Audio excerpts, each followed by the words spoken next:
Welcome, sun and snow viewers. Today we're going to do a little review. On our channel we mostly promote going out, doing things out in the wilderness. We like going in the woods, snowmobiling, four-wheeling, flying drones. Today we're going to go and do an open box review of the Onan p2500i generator. Looking at multiple generators over time. Champion, looking at Honda and Predator, all those are good generators. We needed something affordable for us and what we do in the outdoors. And so far reviews that we've done look to be the Cummins Onan p2500i generator. So today we're just going to do a simple open box, see how it works. Now there's going to be videos up and coming with this because I have a different purpose for this generator. We're going to do a lot of ice fishing this year, and there's a lot of controversy on ice fishing, whether or not vibration affects your fishing, how far away from your ice shanty, things like that. So this is going to be an ongoing review over the next couple of months. So to start off with, what I'd like to do is cover the basics on this that I've learned so far about this. This is approximately 2,500 peak watts, meaning the maximum amount of wattage that you can put in. It does have two settings on it that does set an economy mode, which is set up right here, and a full run mode. You can parallel these with another if you have another Onan Cummins generator. You do have a 5-volt DC 2 amp charging for your cell phone. Record. Okay, so where I left off at, we're going to do some different inside shots and so forth. I believe I left off with the 5-volt DC plugs, which is the 2.1 amps. So that means you can charge your cell phones and sensitive equipment without it damaging it. Another nice feature I think I found on these was that these rubber covers seem to seal pretty good, which we'll test that this winter when it's being dragged behind a snowmobile and so forth, and see how that holds up against the snow and so on. We do have two 20 amp regular outlets that are covered. What I like about it is the digital display. We're going to see how that digital display works when we get it running here shortly. So this is that simple close-up walk around of the device itself. The sun is bad outside, but this is about the best weather we've been having, so we're going to take advantage of it and show you this.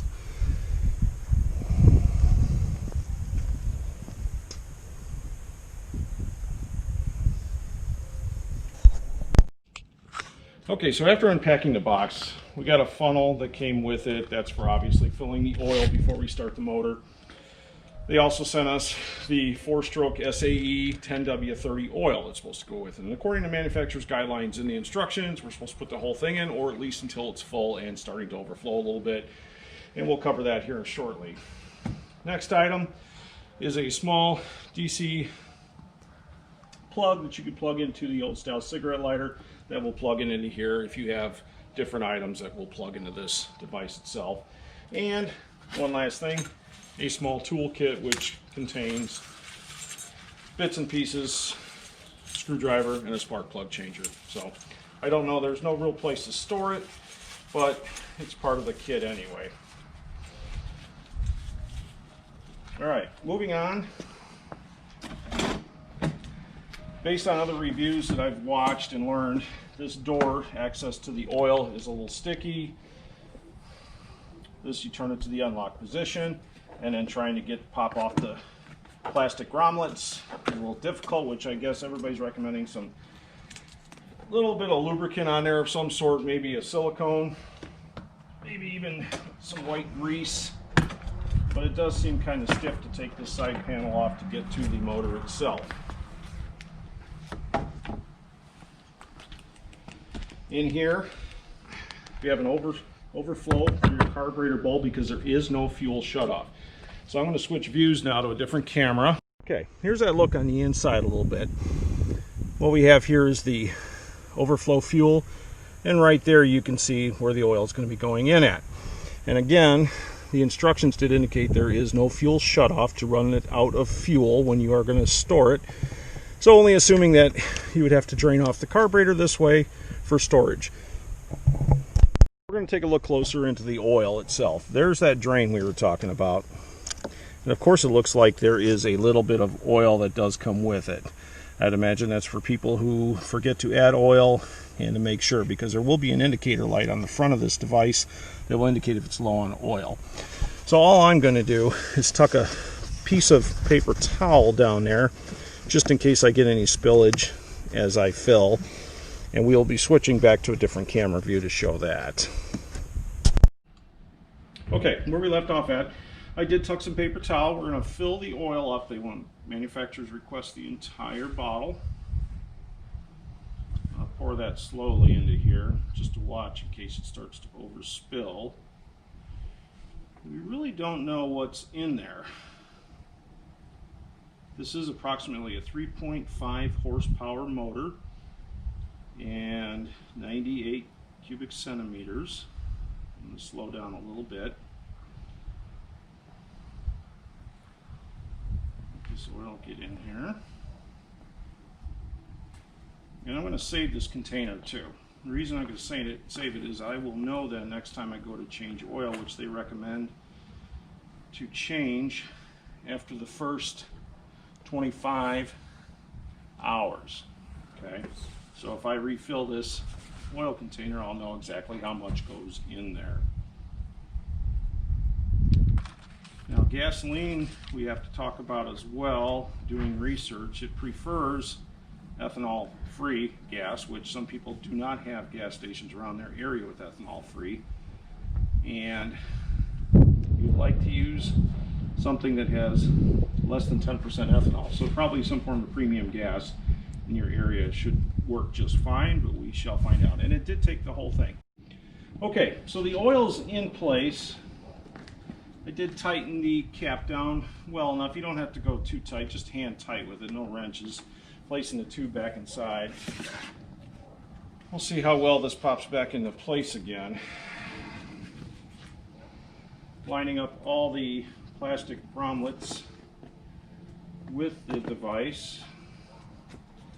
And again, this is, you can see where this may be a slight problem.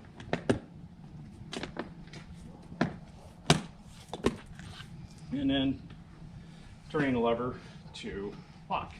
All right, comes to the fuel time. We'll take this off and we'll add some gas. Looks like they do have a fuel type filter in here, which is good. I'll show that with the smaller camera here. Okay, so this is looking, smells like fuel in there. We're not sure what this little piece is inside there.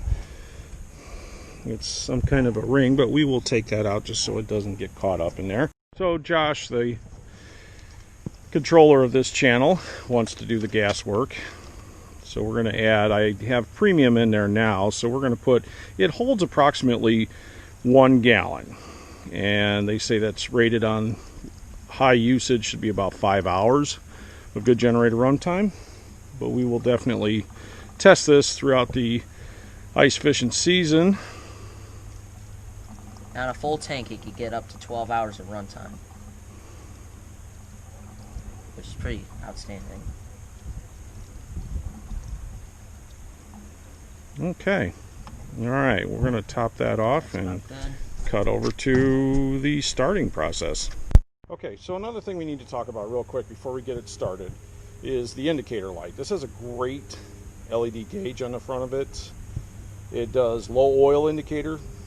The lights will red when it's low or out. It will not run if it's lit. It's got an overload lighting indicator. It's got an output ready indicator. It's even got the fuel level indicator, which you should have 4 green lights, meaning empty, 1/4 meaning quarter of the way full, half meaning 3 lights, half, I'm sorry, and then 3/4 it's full actually. So you should have 4 full lights if it is full. The electrical power and output to receptacle, red light flashes next to 100% if it's close to overloading. This should all be displayed on here. We're going to go through this step by step a little more when we actually get it running and try a few things in this. Okay, back to the starting process. One more thing I'd like to indicate that said in the owner's manual was after you get it started for the first time, you should run it for an hour. No load, just run it for an hour. So we're going to actually see how many pulls this takes to get started.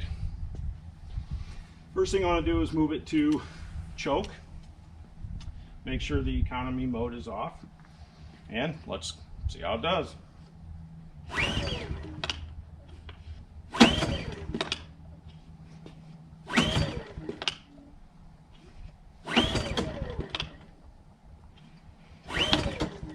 You keeping track, Josh, of how many pulls? There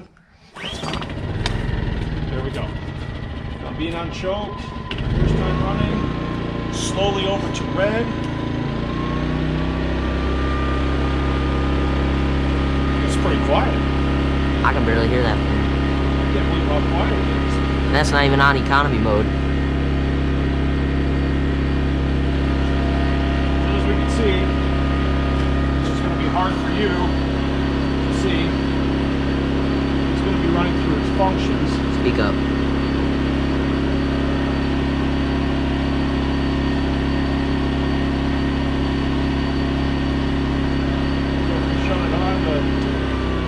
Down on the economy mode, the difference is immensely more quiet. Vibration, which I talked about earlier in the video, because we're going to be doing this on ice. So we want to see how this is going to affect fishing as well. We're not big avid campers, but we want to use this for a completely different purpose. As you can see, it's running through all these settings. We're going to switch to a little closer view now. Alright, so we're back with a different view. What we're covering here is this nice digital output gauge on the front, which right now it's showing approximately the amount of gas we put in, approximately 4 hours. You can see we have all green lights right now on it. Josh is going to cover a little bit more what these different features do while we continue to let it run. As we can see how quiet this really is, it's amazing. So Josh, why don't you take it away on what each of the indicator lights represent.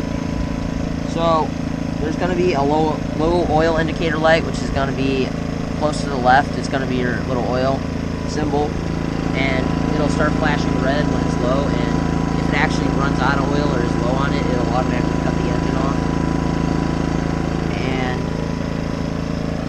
And there's an overload indicator, so when that also light flashes red, it will it'll cut all power to all the stuff you have plugged into it, so it won't ruin your stuff, or what you have plugged into it. The output ready indicator just shows a green light when it's functioning normally and all the electrical devices plugged in are getting normal feed. The fuel level, we already went over that, the 4 lights, meaning full and going down, etc., etc. Okay. So the red button in the middle is the reset button. If it's overloaded, it'll automatically trip, and then you should just unplug your devices and hit the reset button, let the engine reset, and then plug your devices back in. But for this little screw is the ground, just to ground the engine, and for the majority of the other stuff, it'll start flashing red, and like I said, it's got smart tech built into it, so it'll usually shut down if anything's going to become damaged or for the sort. Okay, so we're back. We're going to give it a little test. Obviously, these heat guns, they put out a lot of wattage. This one in particular does 1500 watts. So we're just going to see how this does, just to see what we change.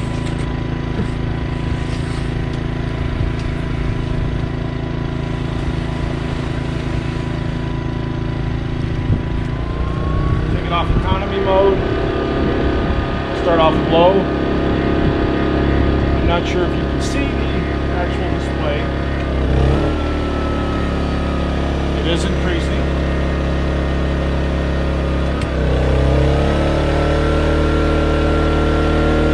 And there's our increase and decrease.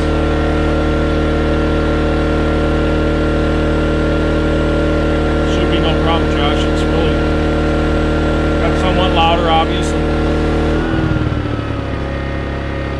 Back down to regular idle, and then it goes like that. Now we're going to try one more thing. Okay, so we're back again. We've done the heat gun. Now we're going to add a little more wattage. We're going to use a floor kerosene torpedo heater, which is about, we figured out, it's around 1100 watts. So we're right about the max. So we'll see how this one does before we fire this one up at the same time. Taking it off economy mode.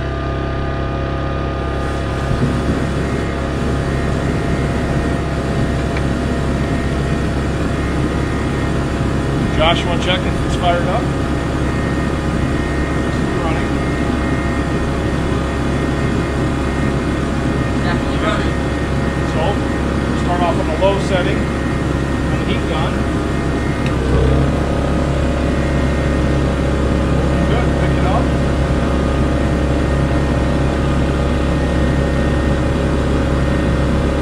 Got about 25% power left. So let's see if we can amp it to the second level. Pretty good. It's running both.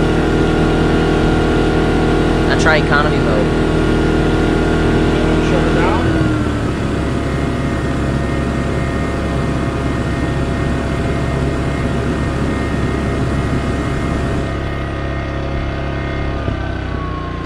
On economy mode.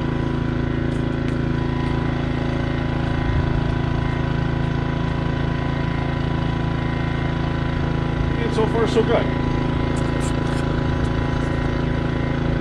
Now we've let this run already for an hour before we started trying these things, so we wanted to see how it is. And so far we're pretty impressed. Generators are supposed to be known for clean energy, so we already know that the typical wall outlet works, so I'm going to be plugging my phone charger, USB.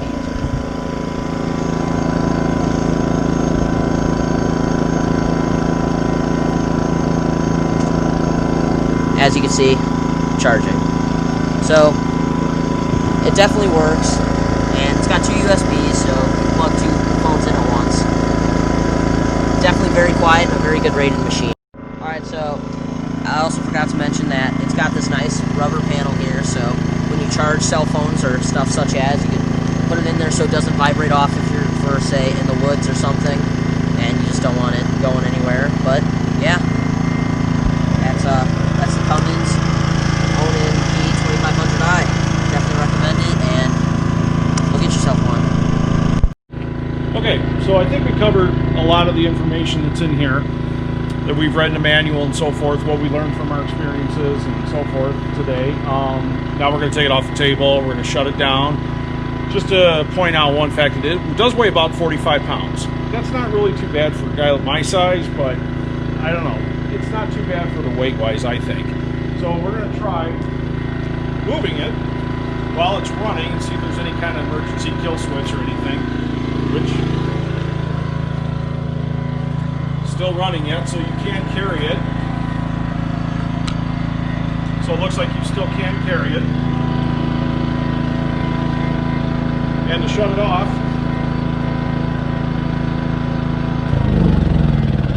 you simply turn it off. Again, thanks for watching our channel, and watch for more on this as the winter progresses.